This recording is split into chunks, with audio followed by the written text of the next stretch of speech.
بسم اللہ الرحمن الرحیم۔ جس طریقے سے آج ہم معاشرے میں دیکھ رہے ہیں، موبائل کا یوز بہت زیادہ ہو رہا ہے، جس کو بنایا گیا تھا انسان کی سہولیت کے لیے، ترقی کے لیے، آسانی کے لیے، لیکن اس کا مس یوز ہو رہا ہے، اور جس کے ذریعے انسان بہت زیادہ گمراہی کی طرف جا رہا ہے۔ اور آج کا ہمارا یوتھ، نوجوان اس موبائل کے ذریعے گمراہ ہو رہا ہے،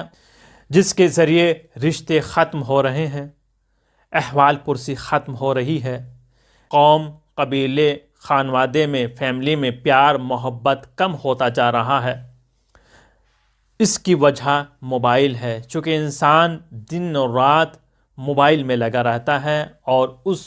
موبائل کی وجہ سے اپنے خانوادے کو، فیملی کو، قوم قبیلے کو چھوڑ دیتا ہے، اور اس کی طرف توجہ بھی کم رہتی ہے، جو کہ غلط ہے۔ ہم نے موبائل کی طرف قدم بڑھایا اور رشتوں سے قدم ہٹایا، یعنی رشتوں کو چھوڑتے جا رہے ہیں اور موبائل کی طرف بڑھتے جا رہے ہیں۔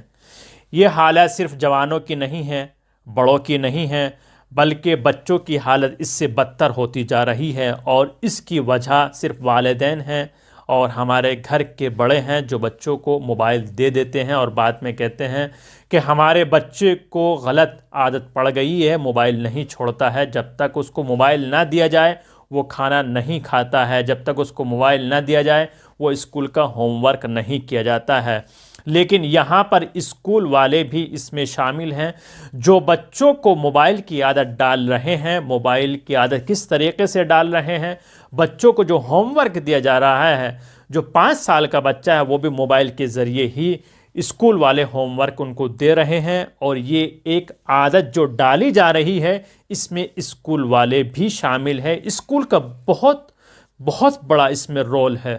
جس سے بچے تباہی کی طرف جا رہے ہیں، بچے مریض ہو رہے ہیں۔